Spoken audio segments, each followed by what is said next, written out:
नहमदुहु व नसल्ली अला रसूलिहिल करीम अम्मा बाद फ़ाउज़ु बिल्लाहि मिनश शैतानिर रजीम बिस्मिल्लाहिर रहमानिर रहीम। मैं हूँ हकीम फले सुबहान अपने यूट्यूब चैनल के साथ।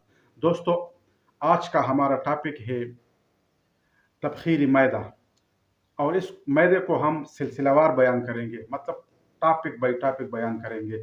तो ये तबखीरी मैदा हमारा मैदे की जो बीमारियां हैं उनमें टॉपिक नंबर 1 है, सिलसिला नंबर 1 जिसको कहते हैं। तबखीरी मैदा क्या है? कई हुई ग़िज़ा अगर देर तक मैदे में पड़ी रही और हज़म नहीं हो रही है और बार बार थ्रुश डकार आते हो, मैदे पे शदीद बोझ महसूस हो रहा हो और इस पड़ी हुई ग़िज़ा से पेट, रिया और गैस से फूल जाती है और बदहज़मी महसूस होती है और बाज़ औक़ात शिद्दत से मैदा में जलन शुरू हो जाती है जो बहुत तकलीफ़ देती है। दोस्तों, आगे जाएंगे, लेकिन आप लोगों से एक रिक्वेस्ट है।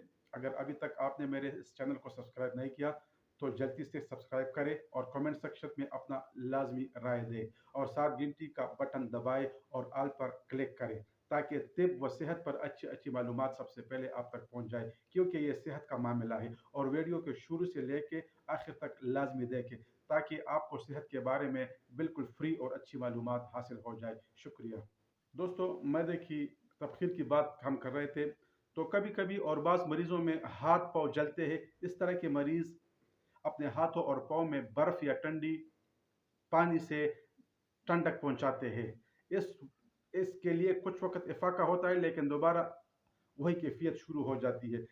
बाज़ मरीज़ों के ज़ुबान पर सफ़ेद या सुर्ख दाने निकल आते हैं जो खाने पीने में बहुत मुश्किलात मरीज़ों के लिए पैदा करती है। ये तमाम तबखीरी मैदे की हम बात करते हैं। दोस्तों, मैदा एक उज़्व शरीफ है और खून बनने का अमल यहाँ से शुरू होता है। एक तरफ हम है कि हर वक्त ग़िज़ा इस मैदे में हर किस्म का खुराक, हर किस्म का ग़िज़ा वक्त बर वक्त टूंगते रहते हैं, उसमें डालते रहते हैं और ग़िज़ा पर ग़िज़ा खाते हैं, जिससे खौफनाक किस्म की बीमारियां शुरू हो जाती है। दोस्तों, अगर अपने सेहत का ख्याल आपको अजीज़ है तो एक खाने के दरमियान लाजमी 6 घंटे का वक्फा दरमियान में रखें। एक खाना खाया, उसके दरमियान में 6 घंटे कुछ भी न खाए ताकि ये प्रोसेस शुरू हो जाए खून का अमल। रमज़ान जो रोज़ा है वो 15 घंटे है, 16 घंटे है या 18 घंटे है। वो इस वजह से है कि इस दौरान साफ खून बनता है। इस वजह से अगर हम 15 घंटे, 12 घंटे, 18 घंटे वेट नहीं कर सकते तो कम से कम 6 घंटे का वक्फा तो लाजमी रखें। दोस्तों, जो तबखीरी मैदा है इसके बहुत मरीज़ हमें आते हैं। इतने मरीज़ कमेंट करते हैं कि हकीम साहब, इसके लिए क्या करें? जलन है, डकार है, ताफुन है, मैदा में बिल्कुल ख़राबी है, भूख नहीं लगती। तो इसके उन लोगों के लिए ये बेहतरीन किस्म का वीडियो है और ये लाजमी ये बातें अपने जहन में रखें। हमारे तिब की किताबों में दर्ज है कि अगर 2 दिन भी भूख न लगे तो कुछ खाए मत। इस वजह से जो ग़िज़ा आपने खाया है उससे अभी तक खून नहीं बना, वो प्रोसेस में है, वो तहलील के प्रोसेस में है। जो ग़िज़ा हम खाते हैं ना, वो खाते हैं आहिस्ता आहिस्ता, फिर मैदे में जाके केलूस के मूस उससे बनता है, फिर जिगर में जाके वहाँ पर उनको सुर्खी मिलती है, हरारत मिलती है, वहाँ पर पकती है ये कच्चा ग़िज़ा। ठीक है ना? तो आप लोगों से ये रिक्वेस्ट है कि हर चीज़ न खाए और वक्फा 6 घंटे का लाजमी रखें। इस वजह से अपने मैदे पे जुल्म न करे।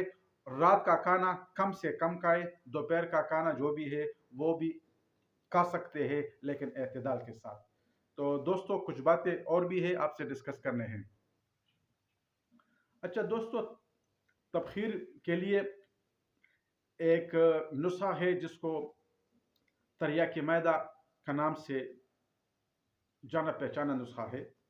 उसमें सिर्फ 3 चीज़ें हैं। आप लोग ये 3 चीज़ें ले लें बाज़ार से, पंसार से, और ख़ुद घर में बनाएं। इसमें अजवाइन देसी है 100 ग्राम, पुदीना खुश्क है 50 ग्राम, गंधक आंवला सार है 50 ग्राम। ये 3 चीज़ें हैं। इनसे अलग-अलग सफ़ूफ बनाएं। सफ़ूफ बना के फिर तीनों को हल करें और छाननी से छान लें ताकि जो गंध हो या वगैरह हो, उसमें बाज़ औक़ात मिट्टी के वो छोटे छोटे आते हैं ना, ताकि वो निकल जाए, वो साफ हो जाए। फिर जब तीनों इकट्ठे होके छान ले, इससे 500 मिलीग्राम की कैप्सूल बनाए। एक कैप्सूल सुबह, एक दोपहर, एक रात, खाने के 15 मिनट के बाद। अजवाइन और पुदीना के कावे से ये इस्तेमाल करें। ٹھیک ہے نا؟ جتنی بھی تبخیر کے مسئلے ہیں، اللہ کے فضل و کرم سے ایک ہی دن میں آپ لوگوں کو اس کا رزلٹ ملے گا۔ اس سے معدہ مکمل ٹھنڈا ہوگا، گرمی ختم ہو جائے گی۔ سن لے یہ باتیں، جو تعفن ہے، جو خمیر ہے، جو جلن ہے، جو ترش ڈکارے ہے، جو کھانا ہضم نہیں ہوتا، ان 3 چیزوں کے استعمال سے اللہ کے فضل و کرم سے اگر کوئی یہ صرف 15 دن استعمال کرے، مجھے دعا میں یاد رکھو گے انشاءاللہ۔ میدے پہ سلسلہ وار ویڈیو ہمارے آئیں گے اور بھی آئیں گے۔ تو یہ فرسٹ جو سیریز تھا، جس کو ہم کیس نمبر 1 یا سلسلہ نمبر 1 کہتے ہیں، میدے پر انشاءاللہ مزید بھی آئیں گے۔ تو دوستوں سے ریکویسٹ ہے کہ میرے اس چینل کو سبسکرائب کریں، دوستوں کے ساتھ شیئر کریں۔ بہت شکریہ، والسلام۔